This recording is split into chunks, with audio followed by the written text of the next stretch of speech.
I'm gonna kick you back right in. Hey guys, welcome back to the YouTube channel, and today we're gonna experience the Amity Island Shark Attack movie, or better known as the 1975 Shore Shows, the first summer blockbuster in the entire world. It was directed by Steven Spielberg, the one and only Jaws. Well, we technically have fly back 43 years, but with the power of YouTube, here's a scene that's gonna make you say you're gonna need a bigger boat.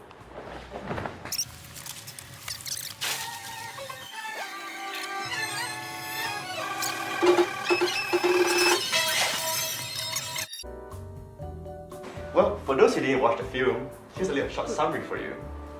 The movie takes place in 1975 on Amity Island with two kids.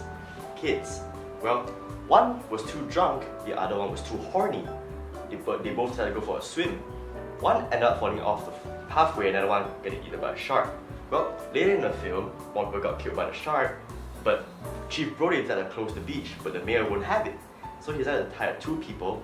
One was Matt Hooper, the shark expert, and Quint, the really expensive fisherman, which brings us to our scene.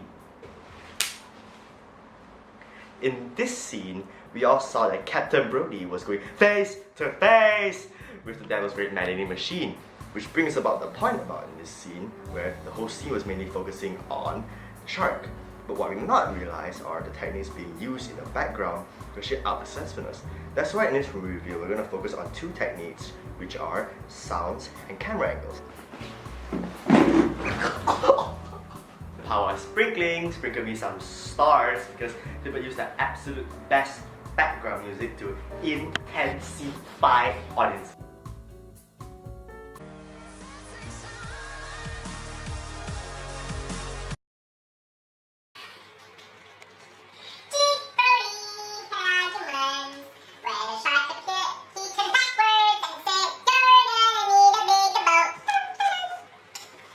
This will lead the audience to believe that, of course, the characters in the film that are actually really scared.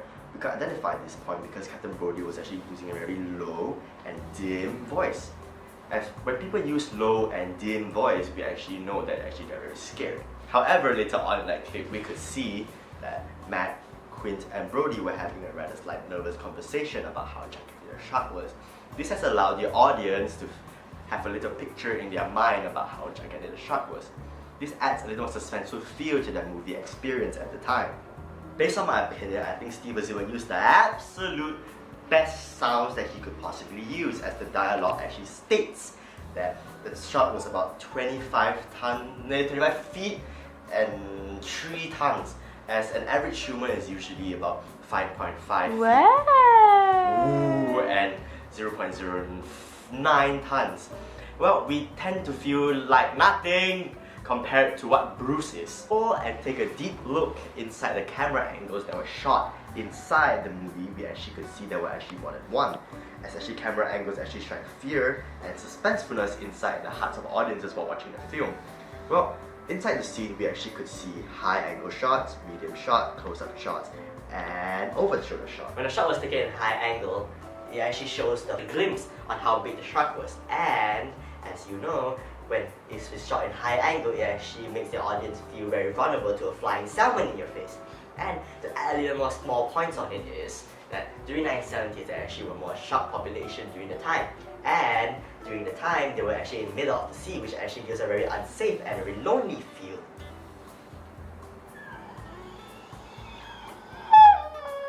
Moving on, the close-up shots actually make you feel how the audience actually feel like what happened there just now. Henceforth, mirror shots were actually spotted many times during the scene, and as we know, mirrors are actually used to show characters' body movements and facial expressions. For example, this is how the Asian parent look like when the children come home with the breakfast. Remember that one time you were in school, during an exam, you just don't know anything in the exam, so you look over your friend's shoulder, then you want to see the answers, but you see the demon instead of the treasure you were looking? Well, that is right, that is the over-the-shoulder shots. As we know, over-the-shoulder shots are actually taken from a perspective behind the person, so it actually gives the audience a sense of feel that you're in the scene during the time. which actually add suspensefulness as they actually can feel that they're in there instead of actually imagining that they're in there. In my very own conclusion, I feel this movie deserves an 8 out of 10. Well, of course the movie has like the first ever movie blockbuster. Of course, it has some negative parts in the film because of course it did not include nonsense inside. But of course, the film still remains one of the most glorious films because of its cinematic techniques and cinematography styles. Well, it still remains the elite, and that would be a wrap for today's movie review. I really thank you all for coming and watching this movie review, and until next time, thanks for coming!